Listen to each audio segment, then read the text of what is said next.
Now let's transition into the annual review, which is the formal AMS business meeting and the awards ceremony. We have confirmed that we have a quorum, which is more than 50 voting members, so we're well in excess of that. So we can continue moving forward. I want to start first by visiting the theme of this year's meeting. This theme of strengthening engagement with communities through our science and service is something that I picked or chose as a theme for this meeting more than 18 months ago. And little did I imagine what the word engagement would mean and how much it would change even in the last 9 months with the pandemic. How we engage with families and friends and how we engage with our business colleagues and all has changed dramatically. But in this case, I really chose the word engagement centered around the term that you approach people that you want to be talking to equally interested in what they have to share with you as you are in sharing what you have to provide to them. And I've really been driven to this because I believe that the pace of our science has outstripped the pace of society, businesses, communities, to be able to utilize our science, that we need to be really leaning forward. And as part of that, we know that we really have to understand where people are, what challenges they face in various communities, to be able to build the bridges we need between our science and services. And I think we all have a role to play in that, whether we're in weather forecasting or in climate change, adaptation or mitigation measures, or any of the various things in between. So I think it's really important, and I'm particularly proud of how the committee has come together to build this annual meeting, especially in a virtual format. I want to acknowledge the annual program committee chairs and committee members here. Tanya, Nate, Jen, Bill, Tashiana, and Danielle have just done a fabulous job. And especially as you take in the fact that we've been in uncharted territory, largely uncharted territory, and how to do this. They worked tremendously closely with Claudia Gorski and other members of her staff to bring this meeting to you. And while there's been certainly some sweat, no blood, some tears, there's nothing but excitement at this point. So I hope you're as excited as we are to continue on into this week. And it's a busy week indeed. This shows all of the program committee chairs. It's always a lot of work that goes into this. These people have been just fabulous. They've had patience with us as we've worked out various details and the format and the logistics of this meeting. They've come forward with a lot of great suggestions. So we thank them all and wish we could read every name out here. So I want to transition a little bit now to the governance of the AMS, because this is the time I have the pleasure to announce the new elected governance. So we have Rich Clark as incoming president, Shui Chen, Effie Fulufla, Andrea Lang, Joan Alexander, Mike Henry, and Mark D. Maria coming in as counselors of AMS. We had a really strong ballot going out. We really appreciate that, and we're very pleased with the strength of our council moving forward. But the flip side of inviting the new people in is it's time to say thank you and goodbye to the outgoing councilors and commissioners. That includes past President Roger Wakamoto, and I'll remind you, Roger did 2 terms largely as president, given the untimely death of Matt Parker. And counselors Melissa Burt, Bob Henson, Gary Lackman, Shirley Murillo, and Jen Henderson are also departing this year, as will STAC Commissioner Janine Fisher. So we thank them for their leadership, their wise counsel through all of this, and their support of the society. We have another transition. We have 2 other transitions on the horizon as well that I want to highlight here. The first is the Secretary-Treasurer transition. So Rick Rosen, who's been Secretary-Treasurer since 2008, and I talked him into staying through this last year of my presidency, is has decided to step down from that position, but we're very fortunate to have Bruce Teflon come in. Bruce is a former commissioner of STAC, and he's been shadowing Rick for the last year, so we're anticipating a seamless transition there. But I want to thank them both. I think Rick has just done a tremendous job as Secretary Treasurer. We're certainly going to miss him, but we have every confidence in Bruce. The next transition isn't here yet, so this is just preparatory activity, but this past summer, Keith Sider announced his intent to step down, retire as executive director. And the council just not until 2022, so we'll have time next year in Houston to talk about this. But the council decided it would be wise to try to have a significant overlap between a new executive director and be able to take advantage of Keith being there. So the council has appointed this search committee with Kevin Petty as chair, with Melissa Burt, Curry Cook, Chris Ebi, Bill Gale, Bill Hook, Maureen McCann, Shirley Murillo, and Raj Panda. So you'll be hearing from this committee over the next coming weeks and months. They're going to be working with an executive search firm, and we haven't identified that firm yet. And they're also going to be seeking your input on qualifications for a new executive director. And so it's a big change coming, but not, this will be, we'll have more time to talk about this as we move forward. And then, as tradition, we're going to take a few minutes to recognize the deceased members of our community that are shown here. So if you'll join me in a moment of silence.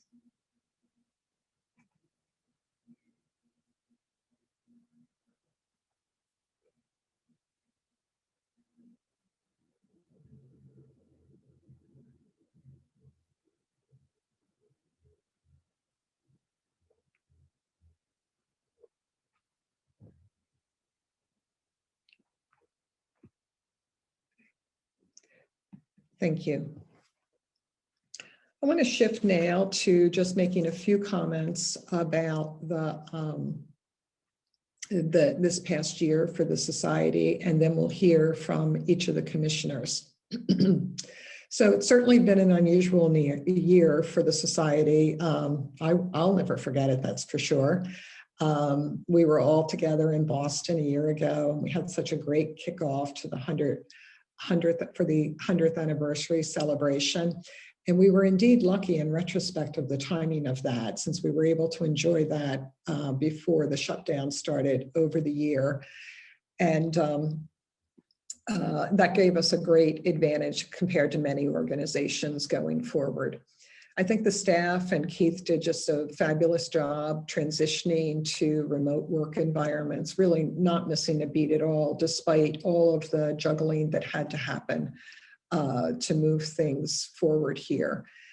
And then I think, just the meetings themselves, a lot had to be juggled to rearrange things. We were able to have a virtual meeting this past summer and one in the fall that fed into this meeting and giving us more insight and experience with virtual meetings. So we greatly appreciate that. I also want to mention a couple of changes that have happened in the society. One has to do with a renaming of the award for Broadcast Meteorology. It's going to be renamed for June Bacon Bursey, and that will begin with the 2022 awards going forward there. We've also, you'll hear a little bit more about these, I think, in the commission reports that go forward, but they're significant. I want to tell you the council has just recently approved a reorganization and the renaming of the Commission on Education and Human Resources to be the Commission on Education and Engagement. So there's that word again, engagement. And in this case, it really gets to the idea of engaging within our community. So you'll find functions there like membership and support for membership, as well as outreach to the larger community outside of AMS. So that was recently approved, as was a reorganization of the Commission on Weather, Water, and Climate. And that in particular now includes a board on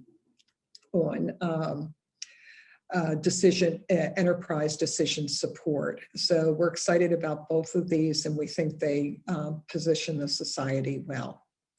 So with that, I want to turn the mic, as it will, over here to our commissioners, who will each report to you.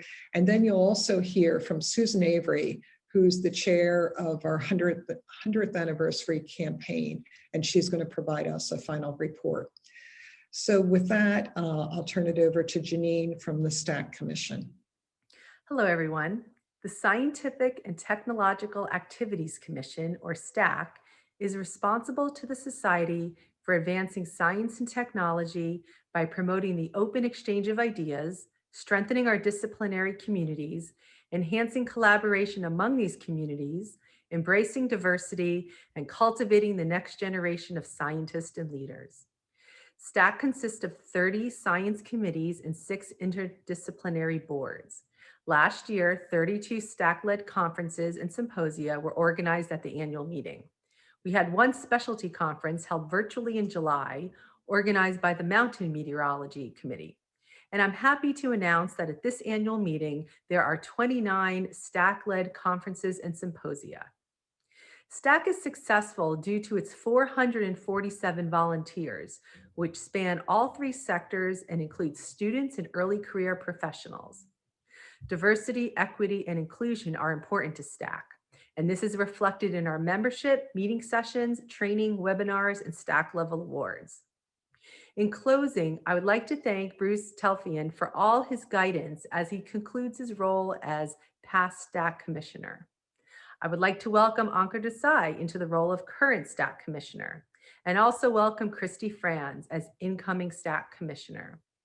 And last, a sincere thank you to all STAC board and committee chairs and members.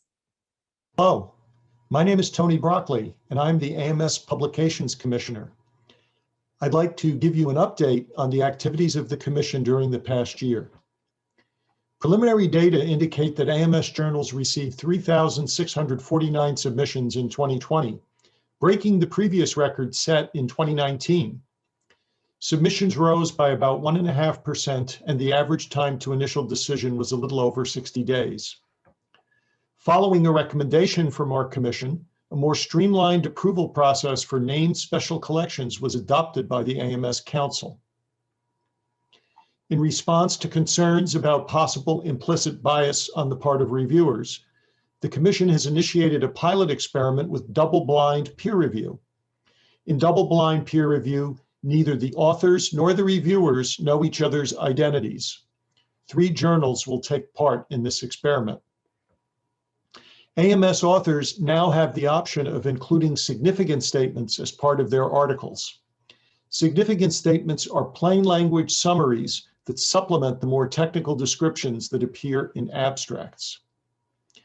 Preparations are underway toward achieving the Publications Commission goal of providing authors with the ability to include video and animation in their articles. A draft policy statement on software preservation, stewardship, and reuse has been developed and presented to the AMS Council for their consideration. Council requested the input of the Publications Commission, whose members provided their thoughts about the proposed policy. I'd like to close by thanking everyone involved in AMS Publications for their outstanding efforts during the past year, including the professional staff at AMS and the volunteer reviewers, editors, chief editors, and at-large Publications Commission members who devote their time for the benefit of our community. Thank you. Welcome to the Education and Human Resource Commission update. I'm Kevin Gobert, the current EHR Commissioner, and here are some highlights of our activities over the past year. The work of the Board on Women and Minorities has been focused on hosting a series of webinars on diversity and inclusion topics, highlighting the work of underrepresented AMS members through social media, and advocating for change within the society to better support our diverse membership. The exciting news is that the BWM has officially changed names and is now known as the Board on Representation, accessibility, inclusivity, and diversity, or BRAID for short. Our support of atmospheric science education from kindergarten through college continues stronger than ever and is exemplified with a robust program for the 30th Conference on Education. Additionally, in the first year of the AMS Certified Teacher Program, there have been over 25 K-12 teachers who have earned this prestigious designation. We look forward to this program continuing to grow in its second year. The Board on Higher Education hosted a virtual 22nd biennial AMS AGU Heads and Chairs meeting in October. This meeting allowed departmental leaders to discuss topics surrounding their responses to teaching and conducting research during the global pandemic. To say the least, it's been a hard year for everyone as we have adapted to new ways of doing our work. The Board on Outreach and Informal Education is focused on expanding their efforts to support AMS membership, doing outreach activities, as well as developing new and innovative approaches to informal education that will allow more people to get excited and informed about atmospheric science topics. In the year ahead, the Commission is proposing an expansion to include more membership engagement activities, including the boards and committees that have been proposed as part of the AMS Centennial Initiative.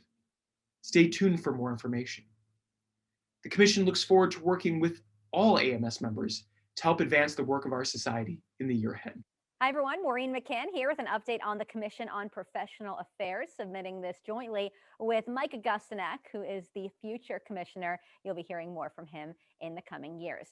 Professional Affairs is made up of 9 boards and committees with over 90 volunteers. These boards represent private sector, operational and government areas, focus on professional growth and development. And that includes the certification programs. This year, 26 new certified broadcast meteorologist designations were approved. We also had 15 new certified consulting meteorologists. Now, the certification program is growing. The new CAT, we love our acronyms within AMS, the Certified AMS Teacher certification is technically housed within Education and Human Resources, and Kevin Gabbert will have more on that. But there is some tie back to professional affairs with respect to professional development. Also joint with EHR, been working on the Early Career Leadership Academy. So the class of 2020 was supposed to meet last summer, but due to COVID, that got pushed to a virtual meeting set to occur in March of 2021. So that means we will delay the next round of applications, look for those for the class of 2022 to be accepted later in 2021. Another program which we continue to support is Mentoring 365, always welcoming new mentors or mentees. You can find out more at mentoring365.cronus.com. Another update coming from Professional Affairs, we have a new best practice. You can find this on the AMS website. And then lastly, some exciting news. The award for Broadcast Meteorology, it has been approved to be renamed, honoring June Bacon-Bursey, a pioneer in our field, as the first African-American female broadcast meteorologist and TV seal holder. So look for that honor to come up in 2021 with the new award cycle. So here's our contact information. If you have more information if you want more information on becoming more involved, we look forward to hearing from you. In the meantime, you can visit the website ametsoc.org/cprof for more information on our boards and committees. Hello, my name is Doug Hildebrand, Commissioner of the Weather, Water, Climate Enterprise Commission. 2020 has given us some unexpected challenges that as a commission we've been able to overcome. The state of the Enterprise Commission is strong. We have over 200 members. We've added 2 ad hoc committees, the Mind the Gap Committee, as well as the Committee on Engineering Resilient Communities. We also resurrected a floundering committee on open environmental information services, which this year organized a 5-part AMS webinar series on big data, machine learning, and artificial intelligence. We've contributed to meeting the needs of the COVID pandemic with our Committee on Emergency Management, authoring 2 AMS statements, one on tornado sheltering in the spring and another on hurricane preparedness as we approached summer. We have made progress in updating our web pages, are looking to add the Weather, Water, and Climate Enterprise term in the AMS glossary, and we continue to build our AMS Enterprise Twitter presence with our account that we'll be able to promote several times during the year of our meetings. And one of those meetings is coming up with the symposium on the Weather, Water, Climate Enterprise. And then also we were able to adjust our AMS Washington Forum, which was originally scheduled for last April. We successfully held it this October. And again, we're looking to hold the 2021 Washington Forum back in its normal spot in April, but again, it will be virtual. Our summer community meeting, unfortunately, had to be canceled in 2020, but we're looking to hold it, whether it's virtual or in person, has yet to be determined, but we are looking to hold a 2021 summer community meeting. Thank you so much. Greetings, I'm Yvette Richardson, the current AMS Planning Commissioner, and I'm pleased to provide you with our update for the AMS Planning Commission. The Planning Commission's mission is a mix of long-term strategic thinking combined with the creation of particular task forces to address specific topics. Membership includes all of the other commissioners, the past president, and 6 at-large members representing all 3 sectors of the society. We are pleased to add the chair of the Culture and Inclusion Cabinet as a new standing member of our commission. And the Planning Commission will also provide a representative to the Culture and Inclusion Cabinet. We look forward to being closely aligned in this way with the CIC in all of our planning. Moving forward, the Planning Commissioner role is being transitioned to the structure being used in most of the other commissions, with future, current, and past commissioners each serving 2-year terms. We look forward to welcoming an incoming future commissioner at this meeting. Over the past year, the Planning Commission has completed the following activities. At the 100th AMS annual meeting, the Planning Commission collaborated with Bill Gale, Kristen Everett, and AMS staff to organize a presidential town hall on pathways to tackle future challenges. Bill Gale hosted the discussion in this interactive session, and the community input captured during this town hall is being used to inform the work of the Planning Commission.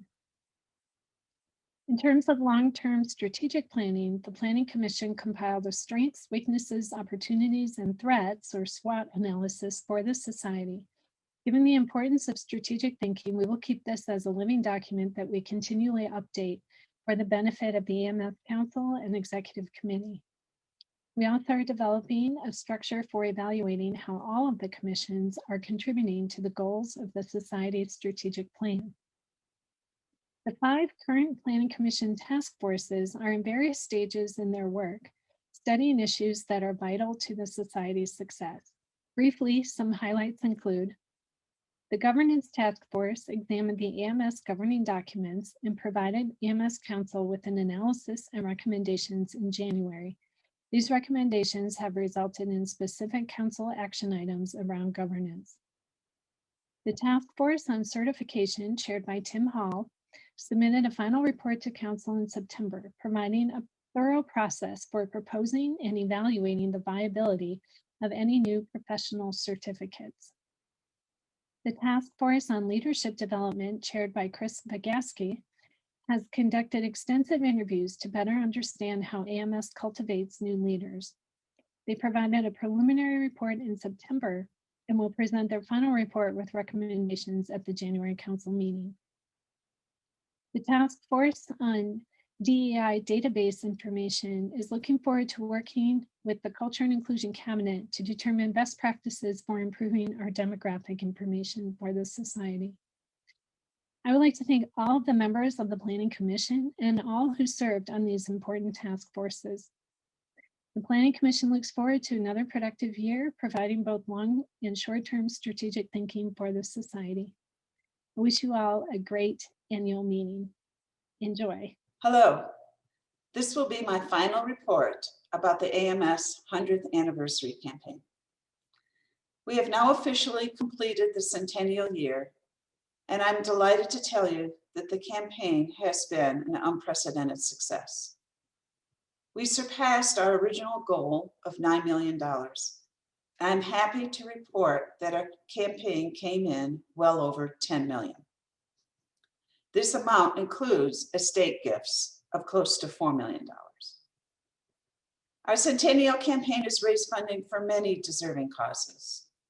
We have established 7 new undergraduate scholarships and a new graduate fellowship, raised funds for K-12 teacher grants, student media grants, and student travel grants, created a women's fund to support scholarships and travels grants, created a Centennial Leadership Circle for those special donors who give $2,019 a year for 5 years. There are currently 58 members in the Centennial Leadership Circle, and those numbers are growing. We've also created the Brooks Circle for those donors who will leave a gift to AMS through their estate. It seems a long time since our celebration in Boston last year, and I know this year has been a difficult one for many of us, especially students, teachers, and early career scientists. However, through the generosity of over 2,000 members who have given to the campaign, AMS will enter its 2nd century better able to assist the next generation of scientists and help address the critical global issues we face, and do so with reputable science. The endorsement these numbers represent demonstrates the vitality that will sustain AMS in the years to come. On behalf of the AMS staff and the 100th Anniversary Committee, thank you for your generosity. Thank you, Susan. That's just phenomenal news for us. And thank you, commissioners, for all of your reports. Your hard work is really appreciated. And I think your reports really just demonstrate how much work happens at the commission levels. And while I'm on thank yous, I should have mentioned earlier, I want to do a special shout out to thank our sponsors, and in particular, Lockheed Martin. We really greatly appreciate our partnership and your sponsorship with AMS. Now we're going to turn to the awards part, which I think is probably what a lot of people have been waiting for.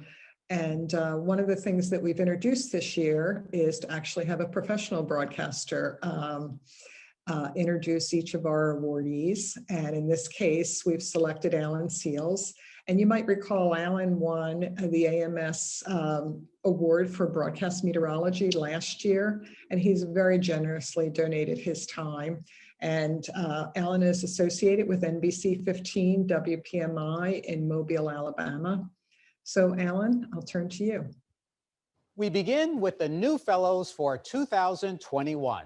The AMS Constitution states that those eligible for election to fellow shall have made outstanding contributions to the atmospheric or related oceanic or hydrologic sciences or their applications during a substantial period of years. The 2021 new fellows are Uma S. Bott, Candace Y. Boyd, Brian A. Cully, Sarah T. Gilly, Rebecca Haker, Marika M. Holland, William W. Saya, Jean-Francois Lamarck, Maureen McCann, CBM, CCM, Amy McGovern, Laura L. Pan, Cha the Pa U, Walter A. Peterson, Bo Chu, Danny E. Satterfield, CBM, Adrian J. Simmons, Janet Sprintall, W. James Steenberg, Yukara N. Tarkaryabu, Robert J. Trapp, Hook M.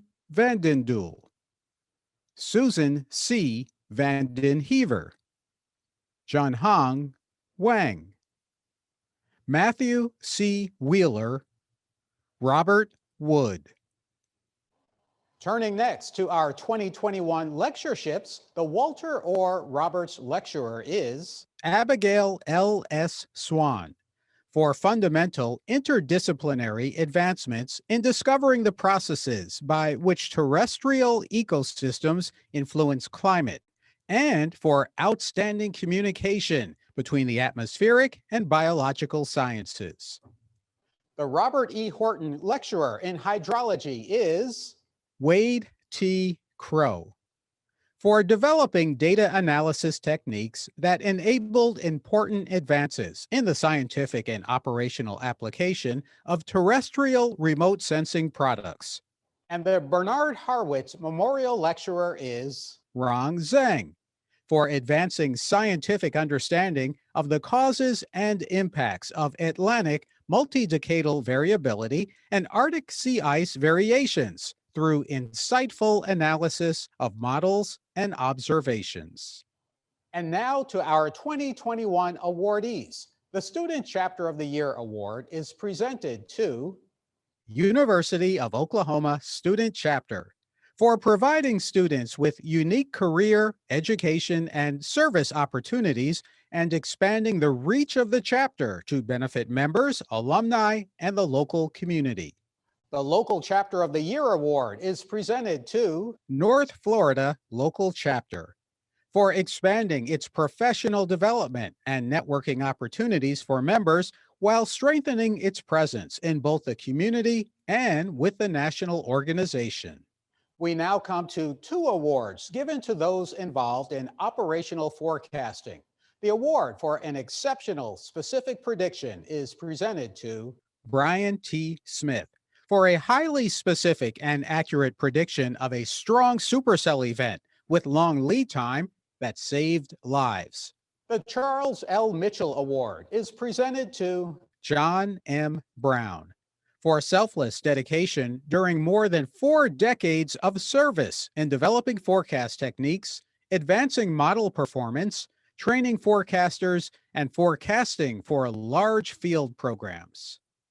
The AMS Editors Awards are presented to individuals who have performed exemplary reviews of manuscripts submitted to the AMS journals. It's a wonderful opportunity to recognize some of the best reviewers for work that is typically done anonymously, but that is critical to the quality and success of AMS peer-reviewed publications. We have a number of Editors Awards to recognize today.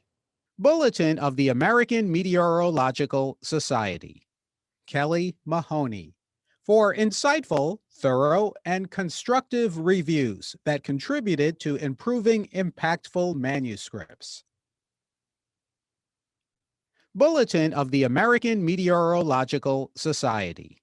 Blair Truen, for exemplary, thoughtful reviews that significantly improved manuscripts through careful attention to critical details. Earth Interactions, Trent Ford, for providing thorough and quality reviews that were helpful for the authors and resulted in improved manuscripts. Journal of Applied Meteorology and Climatology, Alex Cannon, for consistently producing great reviews and exemplifying consistent, selfless service to the discipline. Journal of Atmospheric Science, Edmund Carman Chang, for numerous constructive, insightful, and thorough reviews. Journal of Climate, Dietmar Dominguet, for providing timely and constructive reviews on a wide range of topics. Journal of Climate, Francis Zwiers, for consistently insightful reviews on some of the journal's most challenging papers.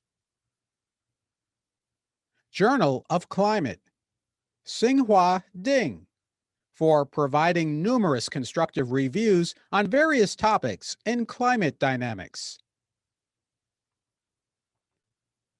Journal of Hydrometeorology, Jackson Tan, for insightful and timely reviews of numerous manuscripts in the field of precipitation remote sensing.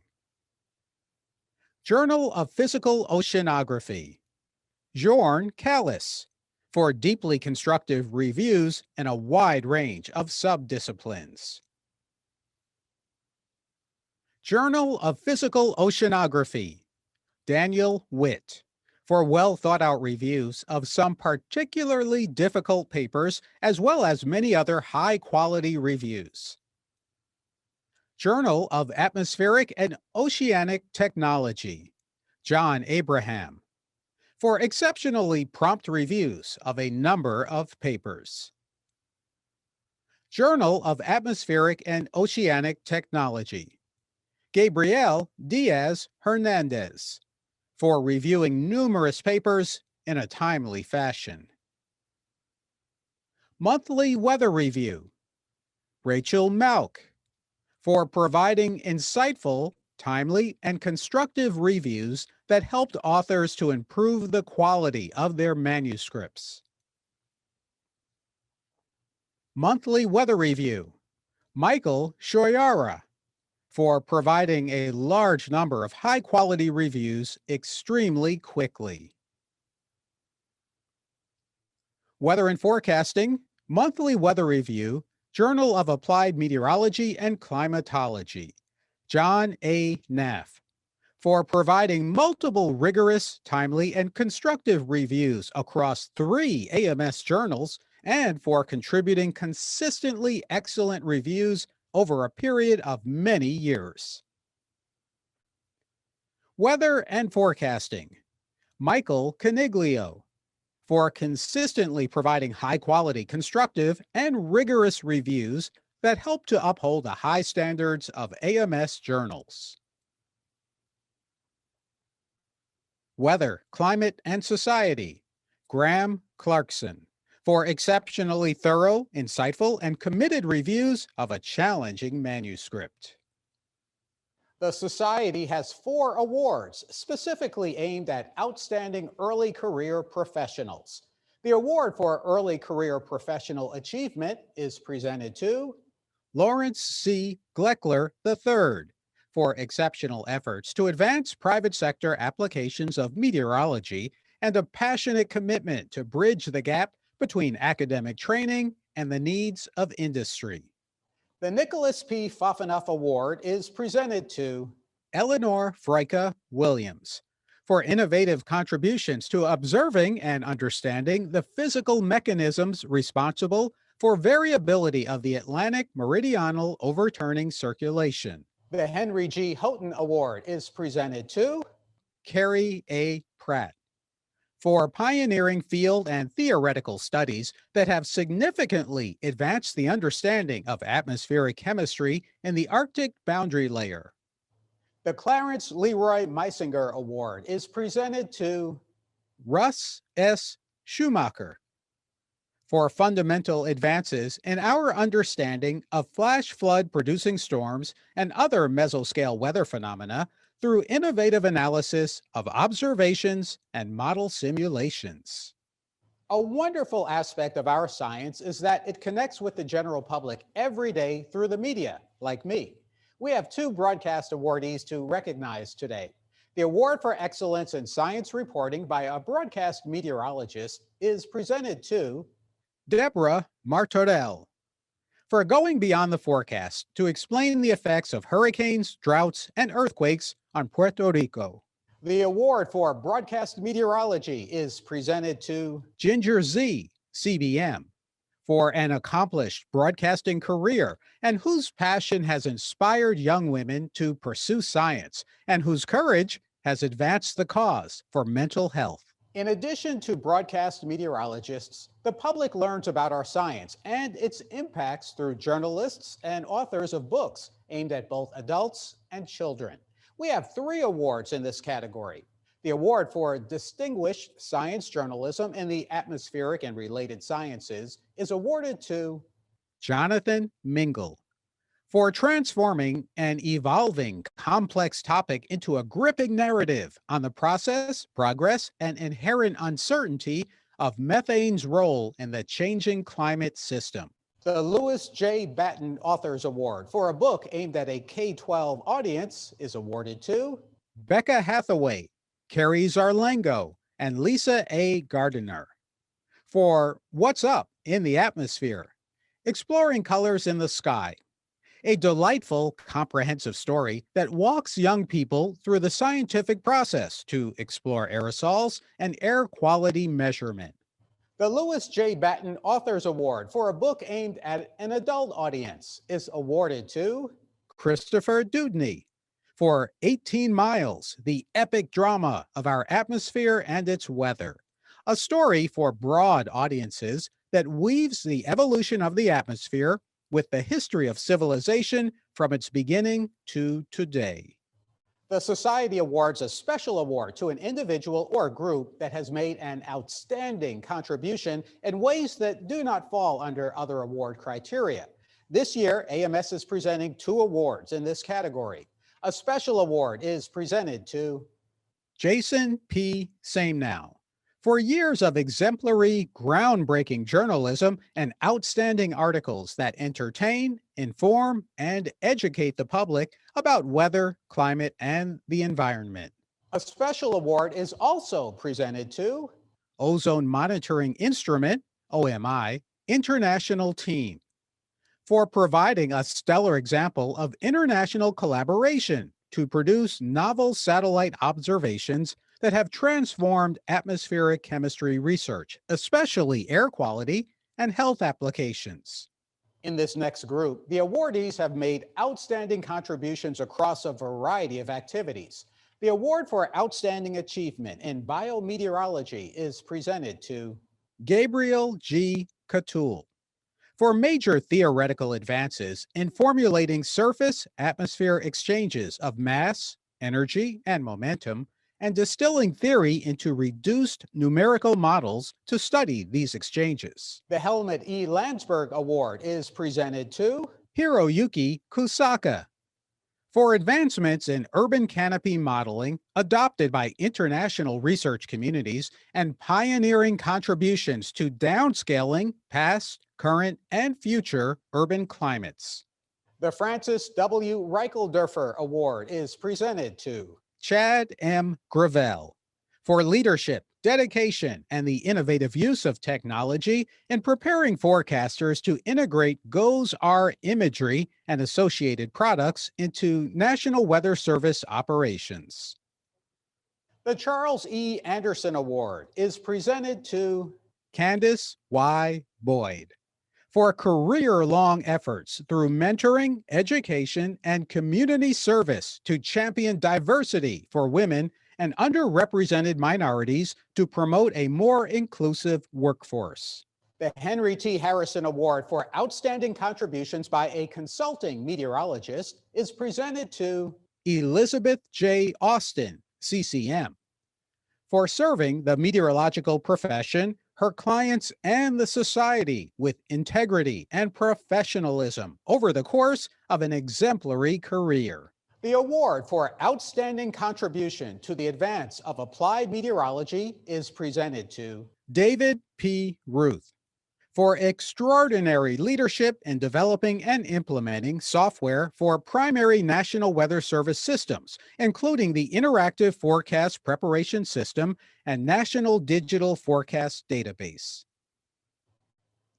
This past year, the AMS Council created 2 new awards in major fields of research that deserve particular recognition, and the Council named them to honor outstanding scientists in those fields who come from groups, either ethnic or gender, not previously recognized in our named research awards.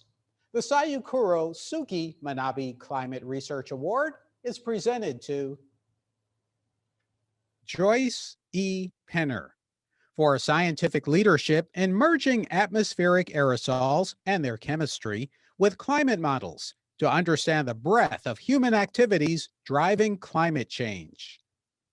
The Joanne Simpson Tropical Meteorology Research Award is presented to Carrie H. Cook for expanding our knowledge of the physics and dynamics of tropical monsoon regimes, especially the West African monsoon and related phenomena, using observations and models.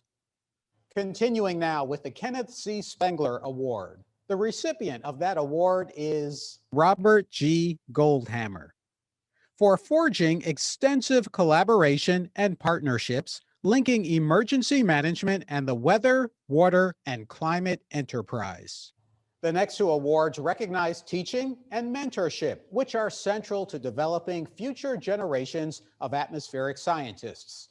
The Robert H. and Joanne Simpson Mentorship Award is presented to Daphne Ledoux. For generous, thoughtful, and caring mentorship to students and their supervisors during more than 20 years of directing the Oklahoma Research Experience for Undergraduates program. The Edward N. Lorenz Teaching Excellence Award is presented to Sanaya G. Lasher Trapp for creating active learning and welcoming classroom environments, expanding student experiences, and advocating for women in science. The Society identifies 2 awards to recognize valuable service to our science and our society. The Cleveland Abbey Award for Distinguished Service to the Atmospheric and Related Sciences is presented to Frederick H. Carr for tireless, selfless, wide-ranging service to the community that has had an immeasurable impact on the nation's weather, water, and climate efforts. The Charles Franklin Brooks Award for Outstanding Service to the Society is presented to Zubin Zhang for skillful and effective service in senior leadership roles that has materially improved the Society's meetings and other activities. This past year, the AMS Council also created a new medal level award to recognize the vital role that a select few of us play in not only conducting important research, but also leading others to advance our science. The Council chose to name that medal to honor an individual who epitomizes those 2 kinds of very special contribution.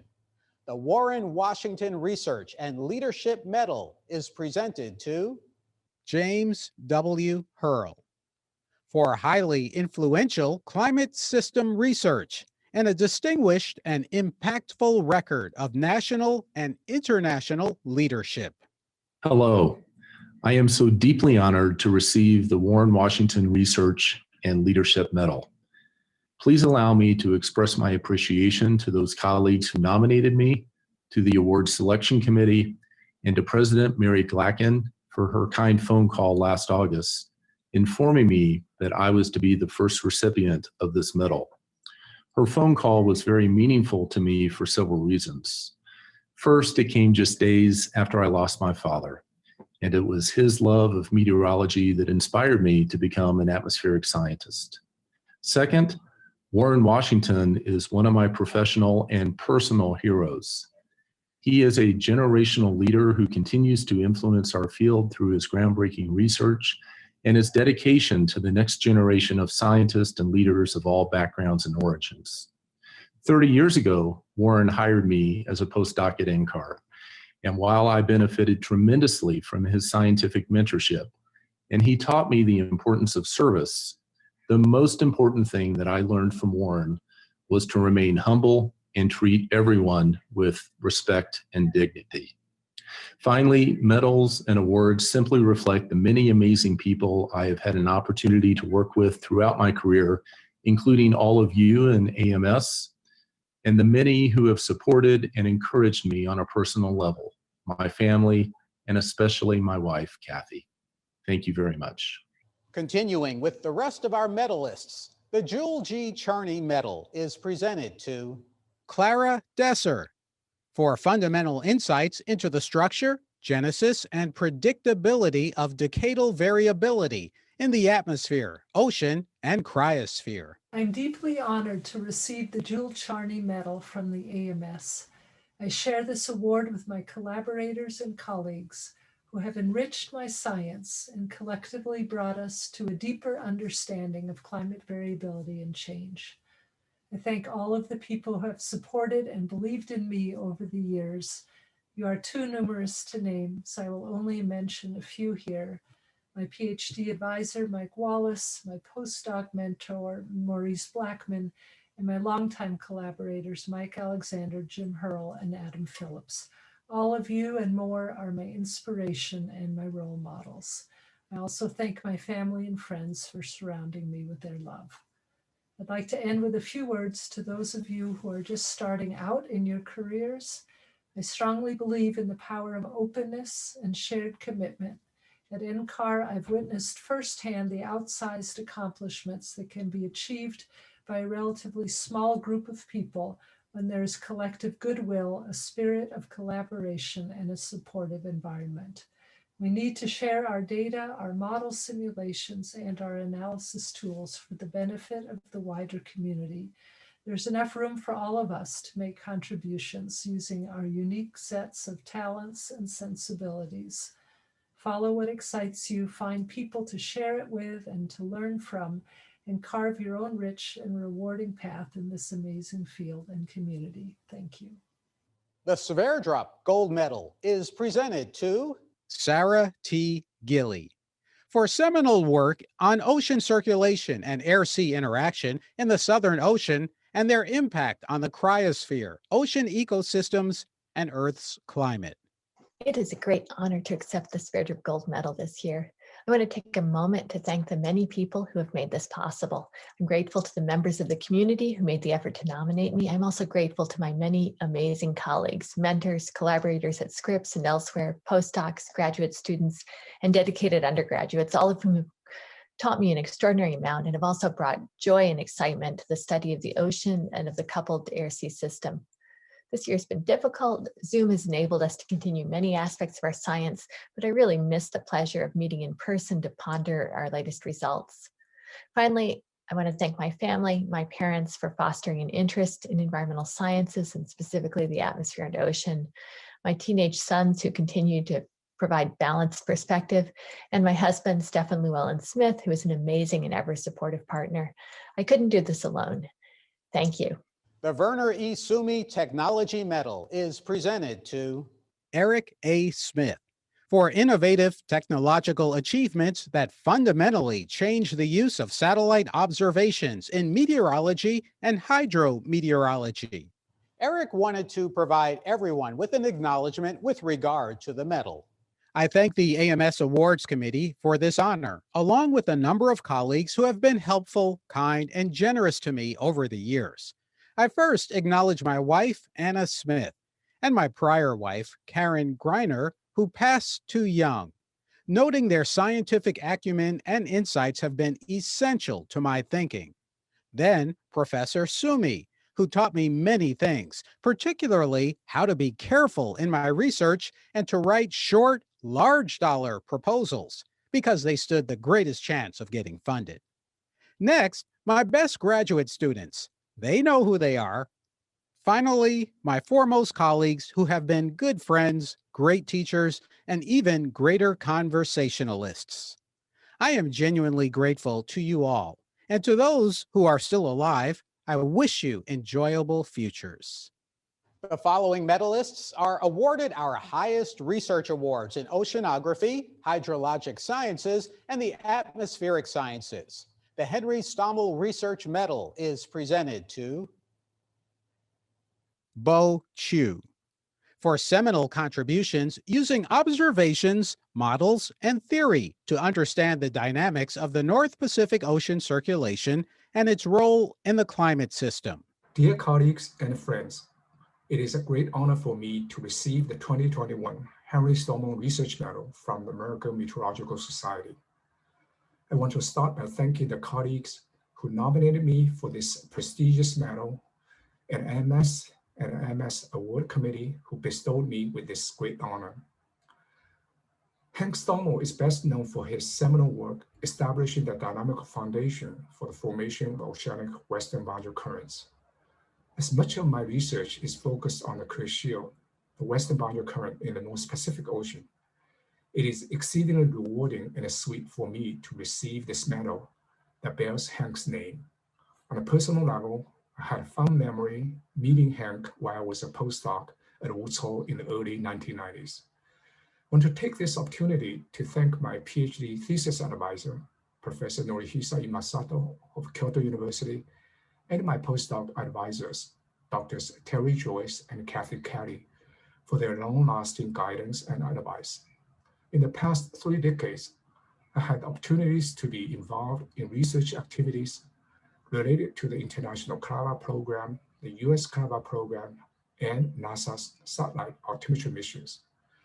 Through these programs, I had been very fortunate to be surrounded by colleagues whose interactions, input, and inspirations are really the source for my receiving of this medal. I want to thank each of those colleagues for their collaborations, support, and friendship. Thank you very much. The Hydrologic Sciences Medal is presented to Sarush Sarushian for ingenious, groundbreaking work on surface hydrology and the remote sensing of precipitation that has profoundly impacted the field of hydrometeorology. Greetings, and thank you, AMS, for this great honor. I am truly humbled. I appreciate Amir Avakuchak to nominate me for this award. In my 40 years of career, I've had the pleasure of working with many talented students and postdocs, and I do share this award with them. None of that would have been, of course, possible without the support I've received from agencies such as NASA, NOAA, NSF, Department of Energy, as well as my collaborations with UNESCO and the World Climate Research Program. I wish to acknowledge a number of former students and current collaborators with me: Colin Xu, Fu Wen, Hong Yang, Dan Braithwaite, Ali Behrangi, Hamed Ashuri, Nasrin Nasrullahi, Atta Akbari, Negin Hayatbini, Mojtaba Sadeghi, and Vesta Afzali. At the end, I'd like to thank Paul Try, Tom Carl, Qasim Azrar, and Tony Busalachi, who have been great mentors for me over the years. The late Mustafa Shaheen and Jean Rasmussen played a key role in my career, getting me involved with the GVAX program. I thank you, and I wish the best in this meeting, and stay safe. The Carl Gustav Rossby Research Medal is presented to David S. Battisti for original, insightful contributions to understanding climate variability for phenomena ranging from the El Nino Southern Oscillation and the Pacific Decadal Oscillation to paleoclimate. These outstanding individuals were recognized with these awards because members took the time and effort to nominate them. I encourage you to nominate your worthy colleagues for future awards. We close the awards portion of this session with the highest honor bestowed by the AMS. Election to the category of honorary member is restricted by our Constitution to persons of acknowledged preeminence in the atmospheric or related oceanic or hydrologic sciences or their application, or through furtherance of the advance of those sciences in some other way. Our procedures insist that the addition of a new name to the roster of honorary members should be as much an honor for the society as it is for the individual. This year, we have 3 new honorary members. Join me in recognizing William H. Hook. A special thanks to the AMS for such generous recognition. But as long as I'm saying thanks, I want to thank you far more for an even greater gift.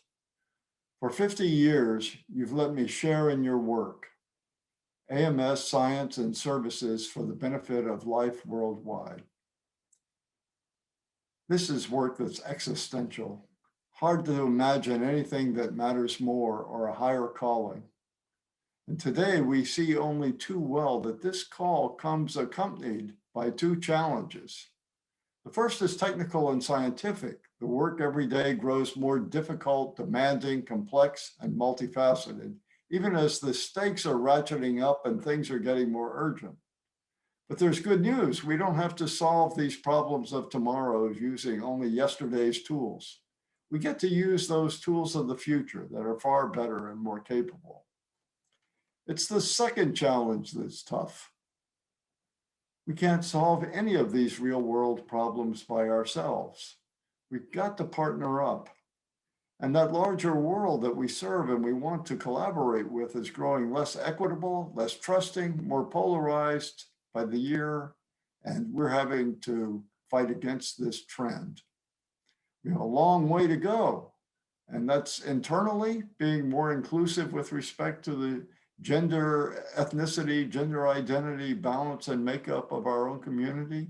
It's also true externally when it comes to more equitable access internationally and domestically to our outputs. Fact is, the physical laws and even social science aren't of much help here. We have to draw on personal values and our deepest spiritual beliefs. So a lot of work to do, but thank you again to everyone within the reach of this video. You've been more than colleagues. You've been home and family to me. Thanks to those of you who encouraged me when I was starting out more than 50 years ago. Thanks to 2 decades of colloquium participants and other early career AMS members, you're proving anew to me and everyone else every day that the future is in good hands. And finally, thanks especially to my wife, Chris, my partner for nearly 45 years, but for the grace of God and her love, I wouldn't be in this position today. Florence Rabier. I cannot tell you how thrilled I was when I received the news of this award. To tell you the truth, I was even a bit stunned. And I thought, well, what did I do to deserve this? Frankly, the answer is, on my own, nothing. Everything I've done, I achieved, has always been a collective achievement. I've always worked in numerical weather prediction, which is a rich field of activities. As you know, we have to gather observations from around the world, combine them with models, fit a huge processing suite into large supercomputers, deliver the forecast data to the users. It's a complex process, combining data, science, computing, and it's a highly motivating one, because these numerical forecasts are then used in real time by forecasters to save lives, by broadcasters to inform citizens, by company to optimize businesses. And in a way, this is the beauty of what we're doing in meteorology. We all depend on each other to deliver what is needed by society. Just a few words about this collective endeavor and where I currently work. ECMWF is the European Centre for Medium-Range Weather Forecasts. It's the home of the European model, sometimes called the Euro. And if collaboration is at the heart of numerical weather prediction, this is probably even more true from ECMWF. And this is because it is an intergovernmental organization where 34 states put their resources together, put their brains together to collectively achieve more than what could be achieved individually. And of course, we also don't do it in isolation, but we have close cooperation with organizations around the world, including with the National Weather Service here in the US. So in conclusion, I'm really honored to be the recipient of this prestigious recognition. And I proudly accept it on behalf of all the fantastic people of ECMWF and in all the Met services and organizations around the world working in numerical weather prediction. Sir Robert Watson. Let me say that I'm deeply honored to be elected to be an honorary member of the American Meteorological Society. The AMS is an amazing organization with world-class scientists as its members and plays a significant role in the climate change debate. The voice of the AMS and its members has been critical during a period when we have had an administration that not only doesn't care about climate change, but actively opposes any action to reduce greenhouse gas emissions and actually supports the exploration and export of fossil fuels. But even with the welcome change in administration, we still have a skeptical Congress, especially within the Republican Party, who do not accept the voice of science and the need to act. The voice of the AMS and its members must continue to be heard, loud and clear. We need to inform the government, private sector, and public of the dangers of climate change. Climate change, along with the loss of biodiversity, air and water pollution, land degradation, individually and collectively threatens the human well-being of current and future generations. Good science is the basis of evidence-based policy, and the research conducted by AMS members is vitally important.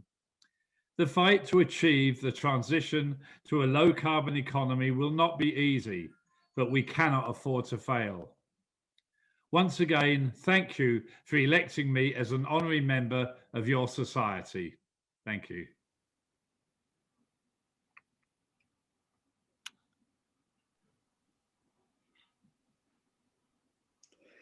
Well, thank you, Alan, and congratulations to all our award winners.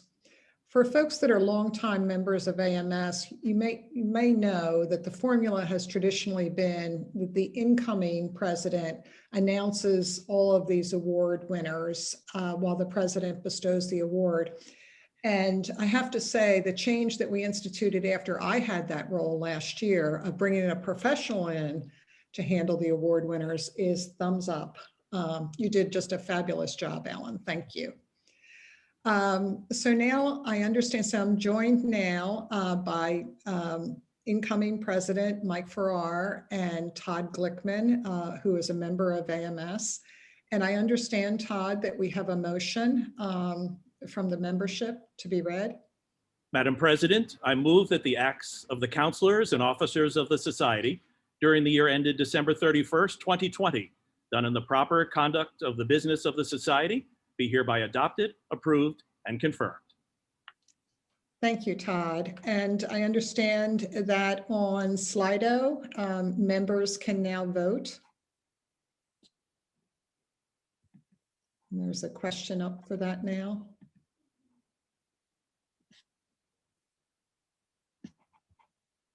It's under a live poll.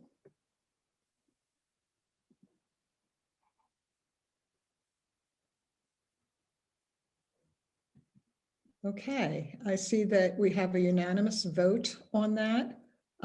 So with that, the motion carries. And this concludes my formal duties as president of the American Meteorological Society. And it's my great pleasure to turn the gavel, as it will, over to incoming President Mike Farrar. Thank you so much, Mary. I'm Mike Farrar, the incoming president, and the first thing that I'd like to do is thank Mary on her successful tenure as AMS president. You're gonna see a lot of thank yous from her this week, from the wonderful team that she had that put forward all the effort through these challenging times in COVID to put on a world-class, first ever for the AMS virtual conference. And that's the sign of a good leader who always turns things to her team. So this is my opportunity to turn it to her and thank her for her leadership over the last year and for her welcoming for me on the council. It's been a pleasure working with her again. We did it at NOAA many years ago, and it's wonderful to work with her again in the AMS. And so with that, it's also traditional at this point in time for the incoming president to talk a little bit about the theme for the next meeting. And so I was been able to announce a few months ago that the incoming theme will be environmental security, and that's the impacts of weather, water, and climate on the national security and human security for those around the world. We are going to be organizing that around 5 central pillars, and that's the security impacts of weather, water, and excuse me, extreme weather and climate, health and environment, energy security, food security, and water security. And many of these are already been explored in varying depths within the society. We do have some standing committees that are working in these areas, but this will be the first time that we highlight these issues at the theme level for the annual meeting. So for those of you who are very interested or in those particular areas, stand by. There will be plenty of opportunities coming up in the near future for you to volunteer and help in the planning and execution of next year's annual meeting. And so with that, this is a great time to kick off the new meeting. I would like to remind everyone that as soon as this concludes, we will have 3 separate virtual receptions for our new fellows, for the award winners, and then a separate one for the editors awards. So please feel free to join any or all of those. And we look forward to seeing you there. And that these will start almost immediately after we end this meeting. So with that, thank you for your attention. Thank you for participating today. Congratulations to all the award winners. And we'll see you at the rest of the virtual conference.